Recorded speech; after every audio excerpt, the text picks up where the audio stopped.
Good day mga kabudget. So meron naman tayong bagong iba-bike check ngayon. Ito si Spunker Anderson R2. Ito ay alloy frame. Color combination niya two-tone color, black with red. Ito ay naka 2x8 speed, sensor reflex. Then ito ay thread type pa yung kanyang sprocket, alloy yung kanyang rim. 700 by 28C ang kanyang gulong, naka tan wall.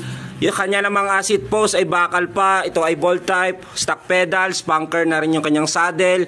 Dito naman tayo sa kanyang harapan, alloy na rin yung kanyang stem, drop bar, naka-sensor reflex, 8 speed. Yan, quick release na rin po yung unahan, sa kalikurang gulong, bakal na rin yung hub niya. Then ito ay 11,000 pesos. Cash pick up, no freebies. Ito ay 10,100. Ito po si Spunker Anderson R2. Missing day mga ka-GMC. So meron na naman tayong bagong ipa-price update. Ayan. So kung napanood nyo kahapon yung update ko kay Spunker Unicorn R1. So ito naman po ngayon yung i-update natin. Itong si Spunker Anderson R2. So ito po yung R1. So meron siyang version 2. Itong si Anderson R2. Ano nga ba yung binago niya doon sa R1 versus ito sa pinaka-latest na R2. Ayan, so umpisa na natin i-bike check. Ayan, si Spunker R2 natin ay color combination niya ay two-tone color, black with red. Ayan, naghahalo yung kulay niya. Then dito sa side naman sa taas, ayan, red. Ayan, black and red color combination. So glossy. Ayan, alloy frame. Ayan, 6061 material. Ayan po kung mapapansin nyo, size 49. Ayan, kung kayo ay mga nasa 5'7" to 5'9", ayan, ito po ang fit para sa inyo. Itong road bike ni Spunker Anderson R2. Ayan, size 49. Ayan po, alloy frame. Ayan, kung mapapansin nyo, glossy yung kanyang kulay. Ayan, dito sa kanyang top tube, dito nakalagay yung ride without limitation. Then warning sign. Yan, mag-helmet ka pag nagbabike ka. Ayan. So dito naman tayo sa kanyang down tube. So dito nakalagay yung Spunker na model niya, yung pinaka-brand niya. Meron na rin yan lagay ng battle cage. Sa kanya namang set tube, ayan po, ito ay size 49. Yan po nakasulat. 49 yung sukat niyan, mula dito yun sa gitna hanggang dito sa gitna ng kanyang crank. Ayan, yung sukat niya 49 yan. Top tube niya ay 52. Ayan, mapapansin nyo yung frame nya, nakikita pa rin yung bakas ng pinagka-weldingan nya. Ayan, so dito. Then dito naman tayo sa kanyang FD. Yung FD na ginamit sa kanya ay sensor reflex. Ayan, so same lang din doon sa Spunker R1. Sensor reflex is a 8 speed. Then square type. Yung kanyang bottom bracket, silver bearing. Ayan, so alloy na rin po yung kanyang crank. Ito ay Spunker din ang brand. 3450 teeth. Then FD naman niya ay Sensa din. Ito ay naka-clamp type. Ayan, yung size pala ng seat post niya nakalimutan ko. Ayan, yung seat clamp niya ay bolt type din. Ito ay 30.4. Ito ay bakal, yung pinaka seat post niya o steel. Stock pedal, plastic, ball bearing. Spunker naman yung kanyang saddle. Ayan, so pares lang din naman doon sa Spunker R1 na-update ko. Ayan, makapal siya na medyo malapad. Ayan, so bagay na bagay yan sa mga first timer sa bike. So malalapad yung saddle nya. Okay, so dito, so FD RD nya, ayan, sensor reflex is 8 speed. Ayan po, kung mapapansin nyo, pag meron kayo nakikita sa ganito sa inyong bike, ayan po ay alloy na. So kaya hindi nyo na kailangan dikitan ng magnet yan. Ayan, kasi ito nakalagay na alloy. Then yung kanyang sprocket ay thread type, 8 speed. So bilangin na rin natin, no? So 1, 2, 3, 4, 5, 6, 7, 8 speed. Thread type. Hub nya ay bakal pa, and then ball bearing.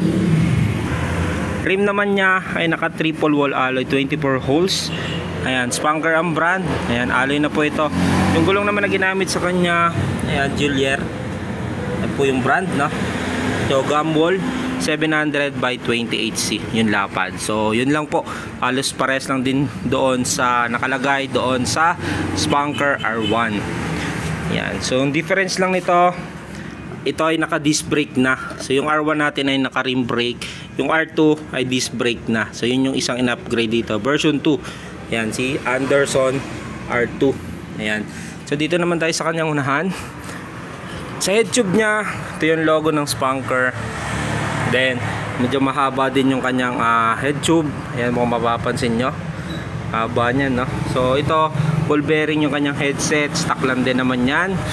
Then yung kanyang stem ay 90mm -10.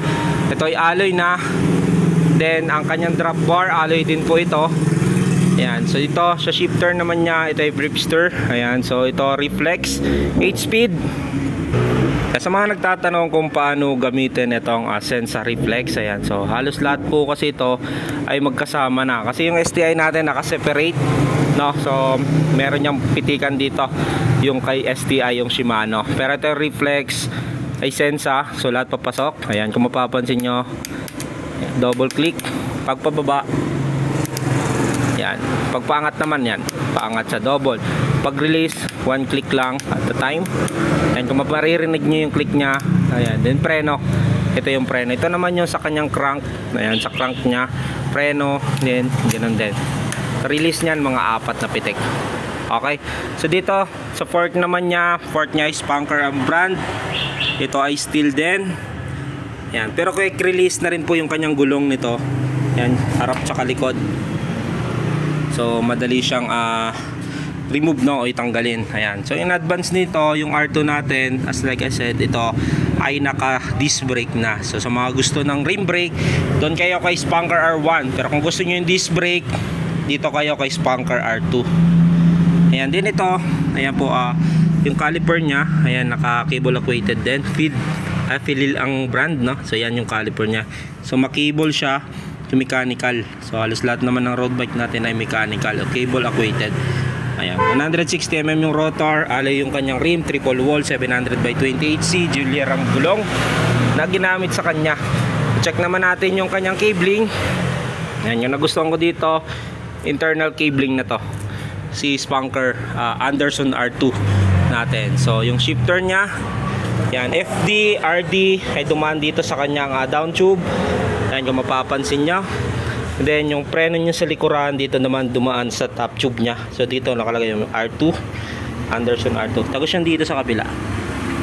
Punta yun dito sa likod. Ayan. So yan po yung preno niya, brake caliper, disc brake, Spanker Anderson R2. Yung nagustuhan ko dito, ano, yung color combination niya, itong two-tone color niya. So mas pinaganda, mas pinaporma, lalo na sa mga balak bumili ng bikes na naka-disc brake. Magkano na nga ba ito ngayon sa market?